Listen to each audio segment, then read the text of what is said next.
Hi guys, Sage is here, and welcome to another episode of Pull or Pass, where we discuss if you should, pull on the summon or pass and hope that maybe next time you will get a better banner focus. And oh boy, this month is something special. It is the first time Fire Emblem Heroes has ever repurposed characters, given them new art, and sent them out on their way with new abilities and even new weapons. So, I mean, that's kind of crazy, and today's theme is Easter and bunnies, which means, of course, one thing and one thing only: I'm gonna kill myself. But before then, I guess we have to review some units, don't we? So, let's get into the criteria, and then we'll focus on the summons, shall we? So, when it comes to criteria, I'm looking for a few things, and the first thing is that unit available in any other rarity other than 5? Meaning, well, does that character have other variations that might pop up more often? Or is it strictly only that focus banner? And then from there, we also focus on if the unit is specifically good out of the box, meaning is that unit valuable the instant you get it? And well, this month, one of those criteria is going to be filled quite handily, and that of course is the first one, because this is the monthly kind of banner, where every unit that is focus is 5 stars only, and even more, because this might be Easter related, and potentially they may only be available during Easter, so that makes these units even rarer than before. Which means, well, you may not see 4-star variants after it's done, which could potentially hurt in the long run. We'll get into that in a bit, but let's start talking about units, and let's start off with colorless. There are none. Okay, well, guess we'll just move on to red. None of those either. Damn, that's a first. Guys, we might be moving out the red meta if any of these units are good. Cool. Potentially. Cool. Except not really. Anyways, next up, of course, is blue. And the first blue is a character that only comes in vegetarian, apparently, because we're going to be talking about Xander. Before we dive into our pimp Easter bunny here, I do have a few things to say, mostly when it comes down to our little stat window there. 1, all of the stats listed there are neutral. That means that, well, yours will vary because of IVs, banes or boons, whatever you want to call them. Also, the attack stat is their raw attack, not including the weapon's might. The weapon's might is on the right side of the page, where you can then add them together to get the proper attack value for yourself and your unit. Just pointing that out. Okay? Alright, let's dive on in. Okay guys, I just want to throw this idea at you, alright? It's a carrot, but it's also a lance, and it's also plus. And when it initiates, it also recovers 4 health after battle. No takers? Okay, well, I guess we'll move on to his command skill, Swap, which basically just swaps places with an adjacent ally. Nothing too crazy. And from there, well, we have a few abilities in the forms of passives, and those are, we'll get into his B slot in a second. We're going to focus on his C, Fortify Defense. Pretty basic skill, just ups, your ally's defense at the start of every turn by a certain amount. I believe it is 2, 3, and 4 through all of that. And then, of course, we have to talk about his B slot, which is Live for Honor. And this is a new skill that is only available to him right now, and that is basically, well, oh man, it basically gives additional badges if that unit survives in the training tower. There you go. Happy? I hope you are.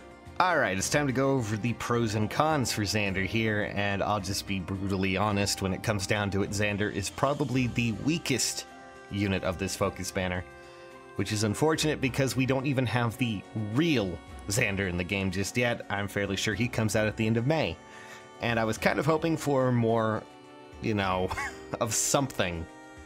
But, well, here we are. Let's go with the pros. First off and foremost, he has well-rounded stats. He generally excels in some fields, but mostly all around he does fairly well. It's just that he doesn't do too great at anything. Outside of that, he has a decent buff in Fortified Defense, and his weapon does heal him, which is, pretty nice. It's a theme that seems to be going with this whole Easter event. From there, we have, of course, his negatives, and oh boy, does he have a few. And that is mostly, one, he lacks a special skill.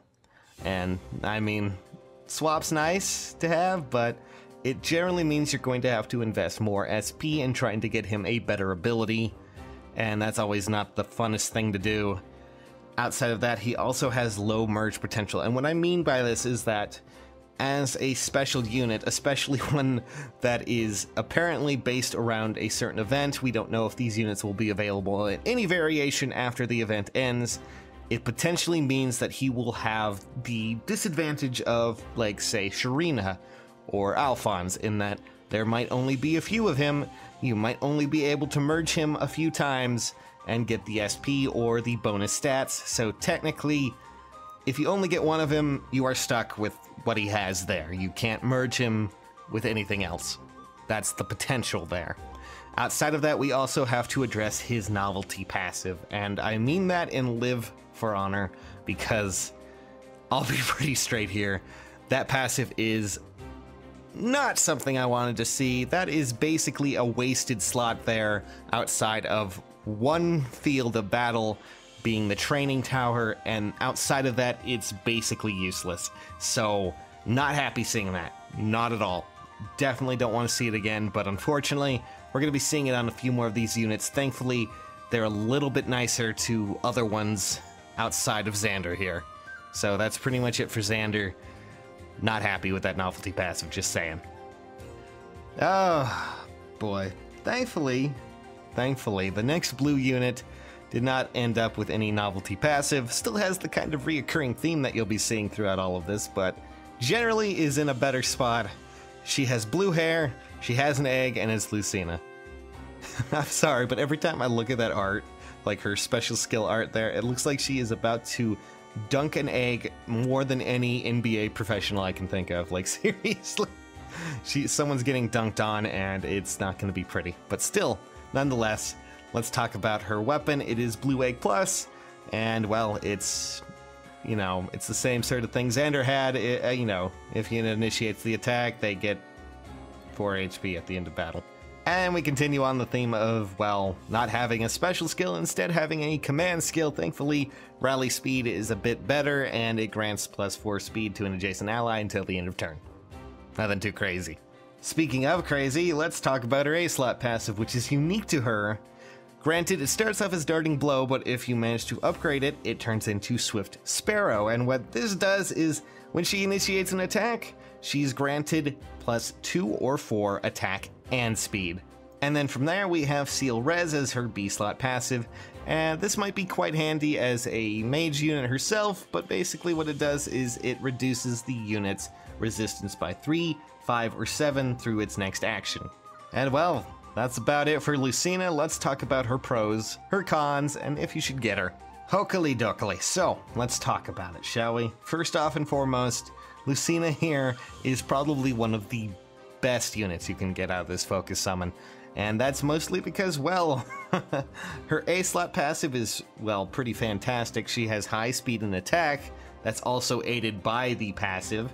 And of course, her weapon can heal her. So, you know, all in all, she's pretty interesting. Her cons, however, are pretty much kind of similar to Xander in that she really lacks a special skill, meaning you're going to need a little bit more SP to get her operational to be a bit more of an attacking unit. And she also has the low merging potential if, in fact, the units aren't going to be added to the pool later, which I don't think they are.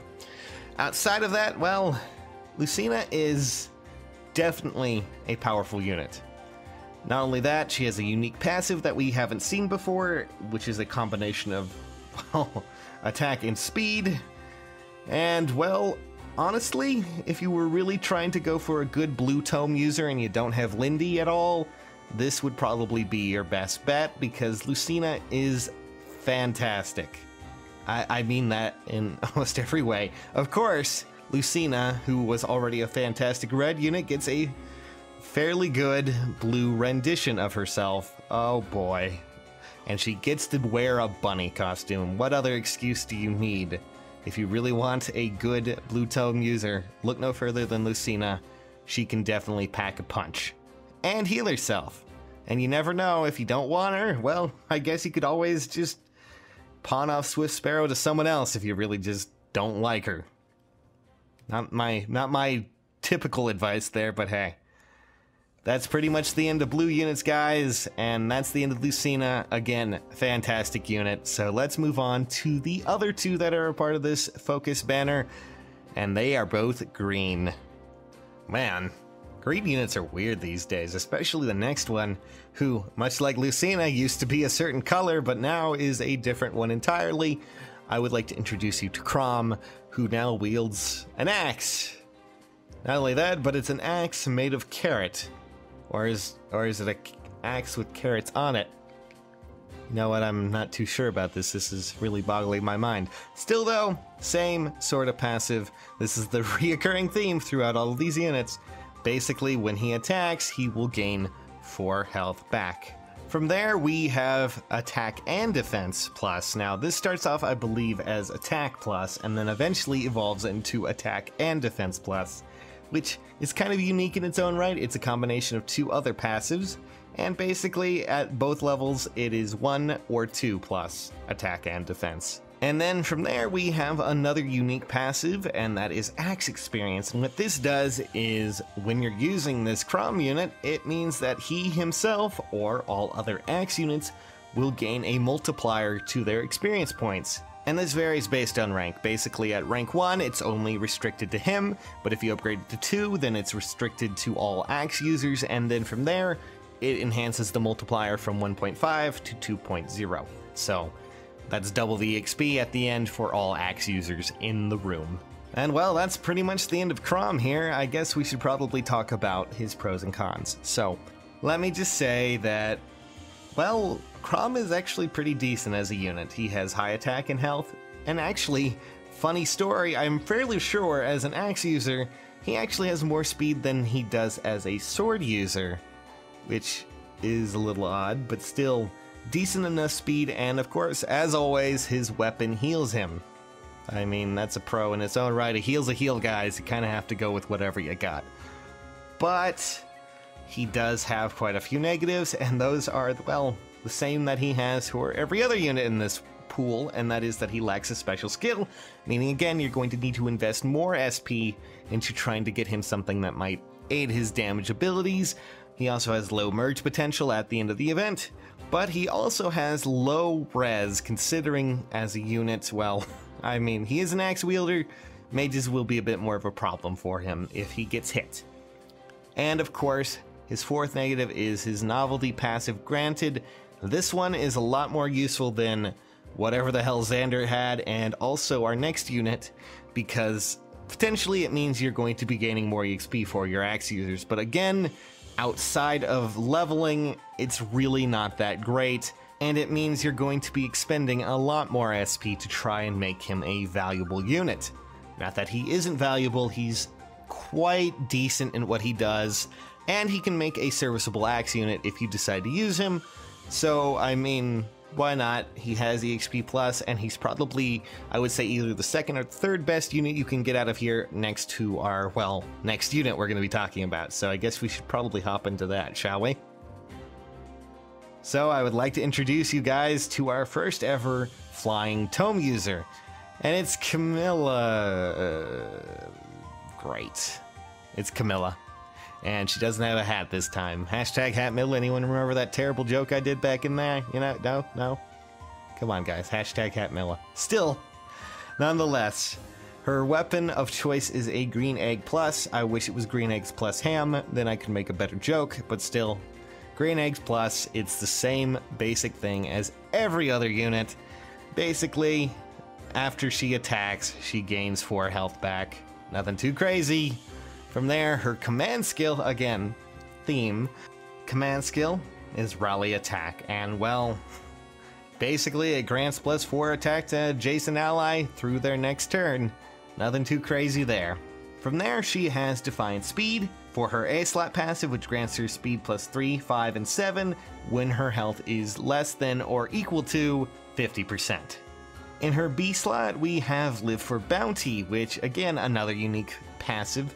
and what this does is it grants more badges in the training tower if this unit survives. Oh boy. So, let's go into pros, cons, and talk about if you should try and aim for Camilla here, okay? So, first off and foremost, she has actually quite a bit of high attack and health. Not only that, she also has decent defense, high movement, and her weapon heals her. She is probably one of the better units you can get here, but she does have some negatives, and that is, well, same as before, lacks special skill, or SP. Low merge potential, meaning at the end of the event, well, you may be stuck with a level +0 Camilla. Not a bad thing, but hey, some people are seeing that as the end of the world. Outside of this, we also have low resistance, meaning that against other mages she might find herself having to deal with that. And she also possesses one of the novelty passives, and unfortunately it's just like Xander's, but, you know, thankfully, Camilla has a little bit more oomph to what she does. Not only that, she of course has her archer problems because she is a flying unit, but still, decent enough defense, hopefully they won't kill her. Outside of that, I have to say she also has quite a bit of movement because of her flying skills, and in general she has a bit of a better time at least attacking and dealing with units than say Xander would, even with the whole, you know, novelty passive. I have to say, I really dislike how they handled the whole passives here. I feel like potentially they could have done it differently. The whole bounty passives are just a terrible waste of time when it comes to actually making a unit out of these characters, and it means you're going to have to expend a bit more SP to try and make them a bit more viable. And unfortunately, Camilla ends up with that, but thankfully, Camilla is a bit more hefty when it comes to certain stats. She's not as well rounded as Xander, meaning that she will be a bit more on the attack side and she will deal some damage.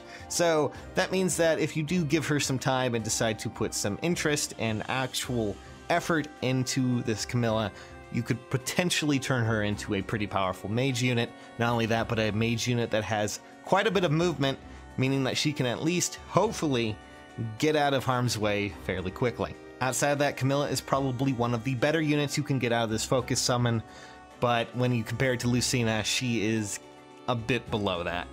And Lucina herself is not the most crazy unit herself, so what this all boils down to when it comes to this focus summon, I guess we'll just have to talk about it in our closing statement here, so let's move on to that. Alrighty, so it's time to talk about those units, see which ones were the best, and see if it's really worth summoning any of them. So, review roundup. Xander. No, I can safely say it is not worth summoning him. It's kind of unfortunate that he's in the same color pool as Lucina, but well, Xander right now as it stands when it comes to his Easter variant is not worth it. He just lacks a lot of passives. Not only that, he has a novelty passive that just isn't good outside of one area, and that's just no-go for me. Second, Lucina. I say yes. She is a pretty powerful blue tome user, and if you don't have Lindy or I guess Robin, you could potentially substitute that with this Lucina. Not only that, she has a very unique passive that isn't a novelty, and she can do some pretty good damage. From there, we move on to Chrom, and Chrom is a decent enough unit. His EXP novelty passive is actually something that can be useful, but it's still quite restrictive. Still though, Chrom does a decent enough job as a Green Axe user. He does his job, and I think he could be very valuable if you do put some effort into him. I say it's a decent enough pull if you decide to go with it. Outside of that, we also have, well, Camilla, and Camilla, our first ever flying unit that has a tome, well, she's actually pretty decent herself. Granted, I'm, again, not happy with the whole novelty passives. Outside of that, her stats are fairly decent as a ranged unit, and she can probably put up a big fight and have a bit more movement than the typical casting unit. So, in general, that's an okay with me. So all in all, I have to say I'm going to give 2 grades here, and I know that's probably going to sound pretty stupid, but I'm going to just give you a fair warning when it comes down to this, okay? So, do I say pull or pass? Well, I say 1, pull if you want to try and get some special units who are rarer than most, and you could probably make something pretty good out of them if you take the time to do so. However, if you are expecting incredibly powerful units from your focus summon, I say pass. Wait for a better one. Wait for a different focus summon. There's a few coming up, and a few of those units might be much more valuable than any of these, and, well, I can safely say that unless you're looking for novelty, you might want to look elsewhere. This is for those who want to min-max and try to have the best unit they possibly can. Not to say that any of these units can't be that, but you're going to have to put a lot of time and effort into getting them SP and getting them the skills that they need that aren't novelty. Unfortunately, a lot of the units right now have a skill and a passive that just does not function correctly. At least, or function outside of their one specific thing, and it's just, I feel it's a waste, but, you know, what can you do? Still, nonetheless, they're pretty fantastic units in their own right. If you decide to use them, I strongly suggest a Fury build with a lot of them because, well, the whole HP heal thing, just add Fury and Renewal, and you're probably set to go. So, that's just my say on the whole thing. Personally, I want to get some of them because, you know, it's always fun to have these rare units here. But, you know, I can understand where people are coming from when it says, oh man, they're just novelty. I can definitely see that. So, it's really up to you on this regard. I personally, if I were just going for stats, I would ignore this whole thing because, well, they're not the best. But, again, take your time, see what you want to build with them, and go from there. Outside of that, well, it's time for me to go and say goodbye to you all. I love you all very much, and, well, it's gonna be a fun next month or so when we have these gauntlets and everything coming up.